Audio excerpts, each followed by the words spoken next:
Hey, hello guys. Welcome back to Study In. My name is Pranshu. So, guys, इस video में हम बात करने वाले हैं the Waqf amendment bill and why is opposition is against it. तो जानेंगे पूरा डिटेल्स की जो वक्फ अमेंडमेंट बिल 2024 जो लाया जा रहा है वो क्यों लाया जा रहा है और जो अपोजिशन पार्टीज हैं लाइक कांग्रेस, आम आदमी पार्टी, एनसीपी ये क्यों अपोज कर रही है इस बिल को। तो दोस्तों चलिए जानते हैं। First we will know the Waqf amendment bill 2024 कि भाई ये आया क्यों है, इसका पर्पस क्या है, कंटेक्स्ट क्या है और ये किसके द्वारा लाया गया है।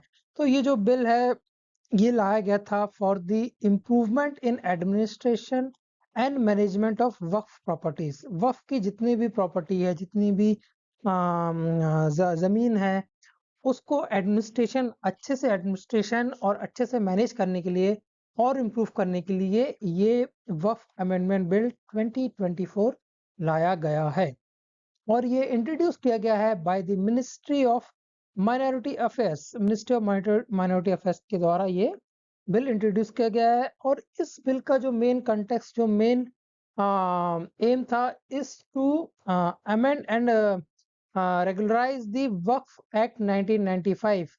जो 1995 का वक्फ एक्ट था उसमें जो चैलेंजेस आ रहे थे उन चैलेंजेस को मिटिगेट करने के लिए, उन चैलेंजेस को एड्रेस करने के लिए ये जो अमेंडमेंट लाया गया है वक्फ अमेंडमेंट बिल 2024। तो दोस्तों पहले तो हम जानते हैं कि वक्फ क्या होता है। जो वक्फ लगे हुए हैं सबकी वक्फ, वक्फ अमेंडमेंट बिल, वक्फ, ये जो वर्ड है वक्फ, इसका जो मीनिंग क्या होता है पहले आप इस वक्फ का मीनिंग जानें। वक्फ का आप सीधे सीधे एक सिंपल वे में जो डायरेक्ट मीनिंग आप कह सकते हैं उसका मीनिंग होता है प्रॉपर्टी। बट कैसी property? Property dedicated to religious और चैरिटेबल यूज। ऐसी प्रॉपर्टी जो रिलीजियस और चैरिटी के यूज में आती है वो प्रॉपर्टी कहलाती है वक्फ।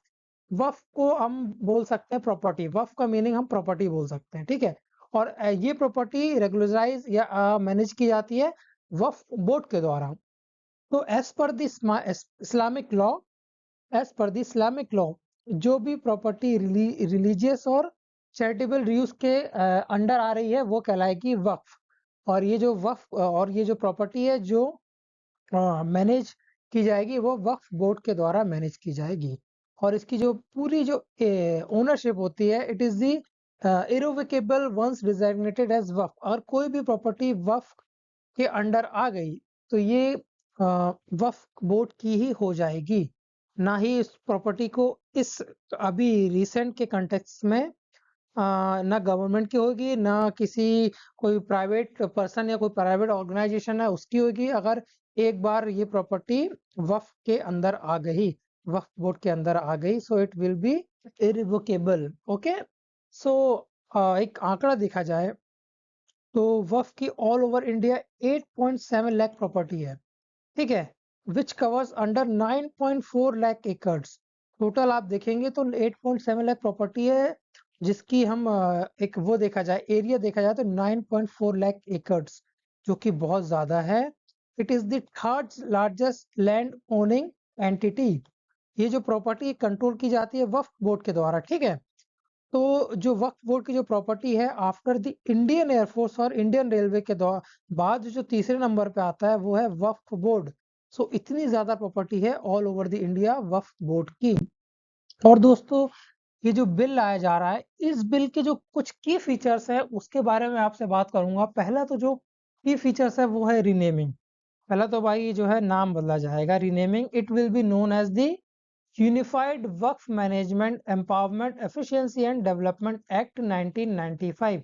सो जो पहली चीज जो होने वाली है इस बिल का जो फीचर होगा वो रीनेमिंग होगा, नाम बदला जाएगा। फिर जो सेकंड जो चीज होगा, कुछ कंपोजिशन चेंजेस आएंगे जिसमें इंक्लूजन किया जाएगा मुस्लिम वुमेन को और नॉन मुस्लिम मेंबर्स को इन दी वक्फ बोर्ड।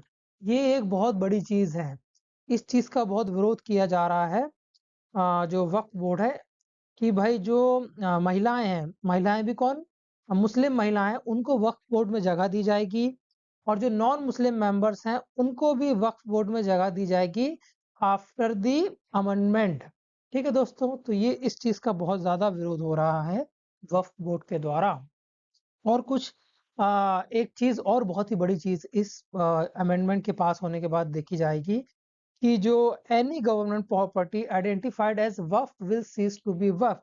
ऐसी कोई भी प्रॉपर्टी जो गवर्नमेंट की है, अगर गवर्नमेंट द्वारा आइडेंटिफाई की जा रही है कि ये जो प्रॉपर्टी वक्फ की प्रॉपर्टी वो गवर्नमेंट है, तो वो प्रॉपर्टी गवर्नमेंट दोबारा ले सकती है आफ्टर दिस अमेंडमेंट। अभी ऐसा है कि अभी प्रेजेंट के सिनेरियो में क्या केस है कि भाई अगर कोई प्रॉपर्टी वक्फ की प्रॉपर्टी गवर्नमेंट की है तो गवर्नमेंट उस प्रॉपर्टी को क्लेम नहीं कर सकती। अभी आपने जैसा देखा होगा कि रोड्स में हाईवेज वगैरह निकलते हैं, तो खेत वगैरह आते हैं, तो गवर्नमेंट उस खेत को ले लेती है और मुआवजा वगैरह जो दे देती है। अगर वो जो प्रॉपर्टी अगर वक्फ की प्रॉपर्टी है तो गवर्नमेंट उस प्रॉपर्टी को ले नहीं सकती, उसमें अपना अधिकार नहीं दिखा सकती। तो ये एक चेंजेस, ये की फीचर्स इस बिल में ऐड किया जाएगा। ओके फ्रेंड्स, सो एक की फीचर्स और है, removal of board inquiry power. वक्फ board can no longer determine if a property is वक्फ। ठीक है, जो वक्फ बोर्ड की जो पावर है कि भाई इंक्वायरी बैठा देते हैं वक्फ बोर्ड की दैट कि ये जो प्रॉपर्टी है वो हमारी है, तो इस बिल के पास होने के बाद जो वक्फ बोर्ड की जो है पावर वो कम हो जाएंगी। ठीक है, पावर ही अलग कर दी जाएंगी वक्फ बोर्ड की। ठीक है, और इंक्रीज ओवरसाइड। ठीक है, मतलब एक ये दिया जाएगा इस अमेंडमेंट के बाद कि जो सेंट्रल गवर्नमेंट की एजेंसीज है लाइक सीएजी, ठीक है, जो फाइनेंशियल ऑडिट्स वगैरह करती हैं, ठीक है, और जो रेगुलेशन एंड रजिस्ट्रेशंस होते हैं, तो अब सेंट्रल गवर्नमेंट इन चीज़ों को रेगुलेट कर पाएगी आफ्टर दिस अमेंडमेंट। जो फाइनेंशियल ऑडिट होते हैं, अगर अभी देखा जाए वफ़ के पार्ट ऐसी ऐसी प्रॉपर्टीज़ हैं, काफ़ी महंगी महंगी प्रॉपर्टीज़ है, करोड़ लाखों करोड़ों की प्रॉपर्टीज़ है, उन प्रॉपर्टीज़ का कोई फाइनेंशियल ऑडिट, कोई फाइनेंशियल रेगुलेशन रजिस्ट्रेशन कुछ, मतलब ये सब चीज़ें होती ही नहीं है। सीएजी वगैरह की जो ऑडिटिंग टीम्स होती हैं जो ऑडिट करती हैं, वो सब कुछ हो ही नहीं रहा है।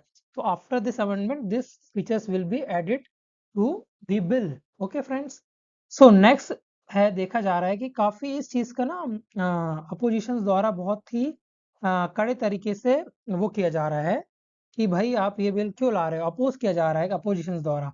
तो कुछ जो क्लेम्ड इश्यूज हैं अपोजिशन द्वारा जो कहा जा रहा है, जो मेजर पार्टी जैसे कांग्रेस मेजर पार्टी हो गई, एनसीपी शरद पवार हो गई, और आम आदमी पार्टी हो गई, और कुछ और भी पार्टीज हैं जैसे अपनी यूपी से अपनी अखिलेश यादव की पार्टी हो गई, और अपना बिहार से लालू यादव की पार्टी हो गई।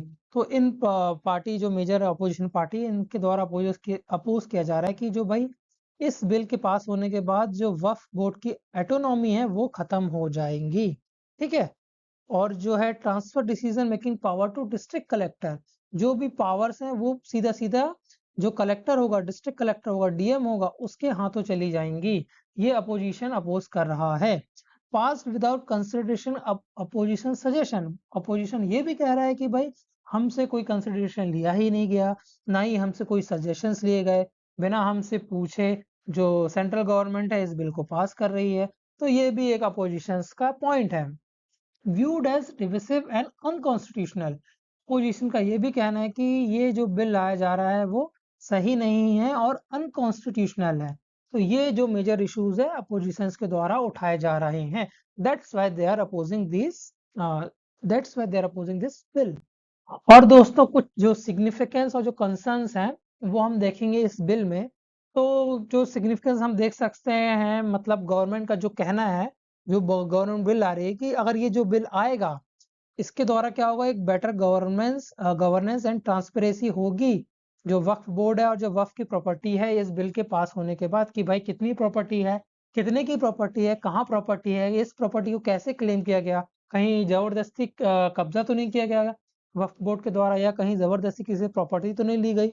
तो ये बिल पास होने के बाद एक अच्छी ट्रांसपेरेंसी हो जाएगी। सो ये एक पॉइंट है। और एक address mismanagement and issues in Waqf property, जो भी मिसमैनेजमेंट हो रहा है, जो भी रजिस्ट्रेशन या जो भी प्रॉपर्टी क्लेम के दौरान जो भी दिक्कतें हो रही हैं, तो इस बिल के पास होने के बाद ये सारे इश्यूज हैं वो एड्रेस किए जाएंगे इन वक्फ प्रॉपर्टीज। तो ये जो एक सिग्निफिकेंस है, काफी दो मेजर सिग्निफिकेंस हैं।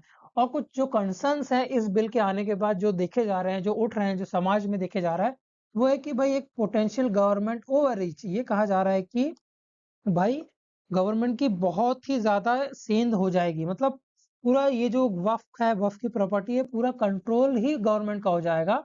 वक्फ की प्रॉपर्टी में जो माइनॉरिटी कम्युनिटी है उसका कोई ही वही नहीं रह जाएगा, वक्फ बोर्ड का कोई पावर ही नहीं रह जाएगा after this bill get passed. Okay, और जो रिड्यूसेस वक्फ बोर्ड अथॉरिटी, जो वक्फ बोर्ड की अथॉरिटी है वो भी कम हो जाएगी। और ये भी देखा जा रहा है कि एक पॉलिटिकल एंड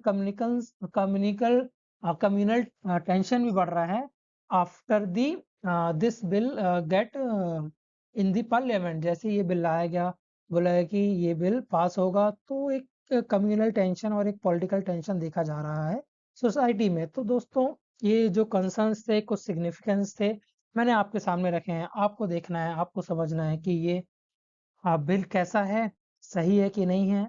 सही है तो कमेंट करके बताइएगा, और गलत है तो भी कमेंट करके बताइए। चलिए दोस्तों, that's it, thank you from my side, welcome to our channel and please subscribe our channel study in.